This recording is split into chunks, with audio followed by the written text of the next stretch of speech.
अगर आप बाइबल में पढ़ो तो कोई भी सफलता या असफलता, कोई भी ऊंचाई या नीचाई जब भी किसी व्यक्ति को मिली है, उसका कारण परमेश्वर नहीं, उस व्यक्ति के लिए हुए स्टेप्स हैं, उस व्यक्ति के लिए हुए कदम हैं जो उसने अपनी जिंदगी में उठाए थे। आमीन। बाइबल कहती है अब्राहम जो था वो इतना आशीषित हो चुका था कि बाइबल कहती है राजाओं ने उससे जेलसी की। जो राजा लोग होते थे, देशों के राजा होते थे, वो जेलसी करते थे अब्राहम से, क्योंकि बाइबल कहती है अब्राहम की प्रॉपर्टी, इसहाक की प्रॉपर्टी राजाओं से भी अधिक जान पड़ती थी। और अगर आप बाइबल को ध्यान से पढ़ें, अब्राहम के अंदर भी ऐसी आदतें थी परमेश्वर के वचन को इज्जत देने की। इसलिए उसने मलकीसिदक के याजक को, बाइबल कहती है, अपनी कमाई का 10वां हिस्सा दिया। अब्राहम की जिंदगी में 3 आदतें थी। पहला याजकों को देना, दूसरा परमेश्वर को देना। कितने मेरी बात को समझ रहे हैं? इसीलिए जब आप अब्राहम की जिंदगी को देखते थे तो हमेशा ऊंचाई पे देखते थे। कोई राजा उस पर कब्जा नहीं कर पाया, कोई उसको हरा नहीं पाया, और उसके अपने वंश ने उसका स्थान लिया। अब्राहम के बाद इसहाक आया। वेस्ट नहीं हुआ वो। आमीन। परमेश्वर के वचन को इज्जत देना, अब्राहम, याजकों को देना, अपने पड़ोसियों को देना। किसको दिया था उसने? लूत को। क्या बोला था उसने?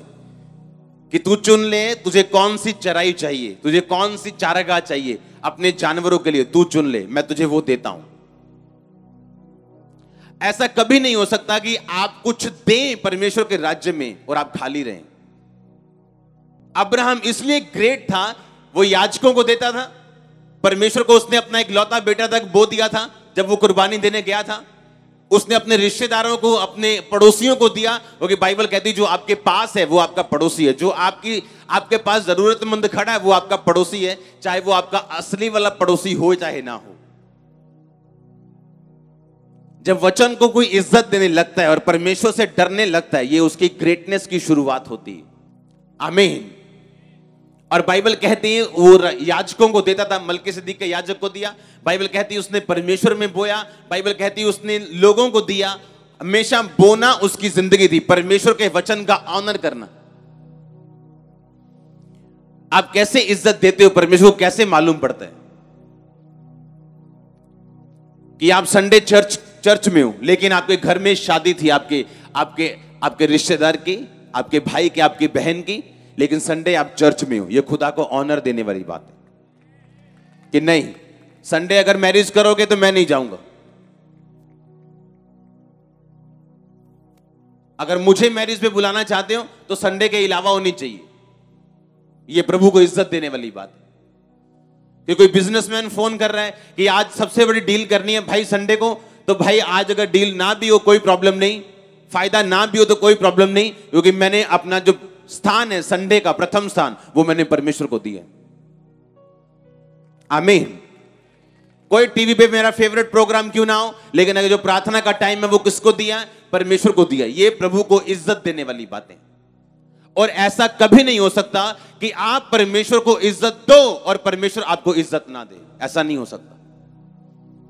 परमेश्वर ने कहा कि मजदूर की मजदूरी मत रखना। जो सुबह से लेकर शाम तक अपने तन को, अपने मन को लगा के तेरा काम करता है, उसकी मजदूरी तुम मत रखना। अगर परमेश्वर हमसे यह कहता है कि तुम मजदूरों की मजदूरी मत रखना, तो वो हमारी मजदूरी भी रखता नहीं। आज प्रॉब्लम यह है कि हमें यह नहीं मालूम कि हमें यहोवा को, परमेश्वर को, प्रभु यीशु मसीह को इज्जत कैसे देनी। आज यहूदी लोग दुनिया में प्रथम स्थान पे हैं। मीडिया उनके, बैंक्स उनके, फाइनेंस में वो आगे हैं, प्रॉपर्टीज में वो आगे हैं, एग्रीकल्चर में वो आगे हैं, टेक्नोलॉजी में वो आगे हैं, डिफेंस में वो आगे हैं, हथियारों में वो आगे हैं। क्यों? आप उनके घरों में चले जाओ, सबसे कम यूट्रस का कैंसर यहूदी लोगों को है। सबसे कम दुनिया में यूट्रस का कैंसर यहूदी लोगों को है। क्यों? उनकी बच्चियों को, उनकी लड़कियों को छोटे होते से सिखाया जाता है कि जब तक शादी ना हो गलत संबंध किसी बंदे के साथ नहीं बनाने। उनको छोटे होते से सिखाया जाता है। बच्चों को बोना सिखाया जाता है, प्रभु की इज्जत करनी सिखाई जाती। वो बड़े ट्रेडिशनली परमेश्वर में चलते हैं, इज्जत देते हैं परमेश्वर को, और इसीलिए आज आप किसी यहूदी को नीचा नहीं कर सकते हो। और परमेश्वर के वचन में लिखा कि हामान की पत्नी ने कहा था कि अगर मुर्दके यहूदी है तो तू उसको नीचा नहीं कर पाएगा। चाहे तेरी पोजीशन ऊंची है, चाहे तू राजा के बाद 13 नंबर आता है और मुर्दके सिंपल एक एम्प्लॉय है, पर फिर भी तू उसको नीचा नहीं कर पाएगा क्योंकि वो एक यहूदी है। आप एक आत्मिक यहूदी हैं और इसीलिए परमेश्वर ने आपको चुना एक प्रभावशाली नंबर 1 व्यक्ति बनाने के लिए। लेकिन वो कैसे होगा? प्रभु के वचन को इज्जत देके। आप ऐसे नहीं कर सकते कि उसके वचन को डिसऑनर करो, उसके वचन की आप बेइज्जती करो और प्रभु से आशीष मांगो या प्रभु से ऊंचाई मांगो। ऐसा नहीं हो सकता कि आप अपने बिजनेस में झूठ बोलो 10 तरह के और फिर आप परमेश्वर से ब्लेसिंग मांगो। ऐसा नहीं हो सकता।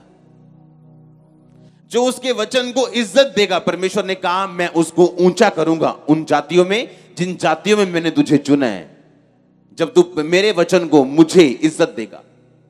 पुराना नियम पढ़ो, नया नियम पढ़ो, उसमें लिखा कि जब तू अपनी भेड़ों के झुंड में जाए तो सबसे अच्छी भेड़ चुनना। तेरी भेड़ दुर्बल, लंगड़ी, एक आंख वाली और शारीरिक रूप से अस्वस्थ ना हो जब तू उस भेड़ को चढ़ाए। जब तू अपने झुंड में जाना तो बेस्ट भेड़ मेरे लिए चुनना और मुझे इज्जत देना। अगर आज भी मैं अपनी ऑफरिंग लेके आया हूं या मैं अपने स्पिरिचुअल फादर के पास अगर जाता हूं तो मेरे नोट भी कड़क होते हैं। नोट भी, अगर मैं उनके पास जाऊं और जो मेरा सीड होता है वो कभी कटे फटे नोट वाला नहीं होता। नेवर। ऐसा कभी नहीं हुआ कि मैंने अपनी जेब से निकाला और मेरी जेब में सब तरह के नोट पड़े हों और मैंने छोटा निकाला हो। मैंने प्रभु को इज्जत दी है प्रैक्टिकली और इज्जत ले रहा हूं प्रैक्टिकली। और आप जानते हैं कि जब परमेश्वर आपको कोई चीज दे दे तो दुनिया उसे छीन नहीं सकती।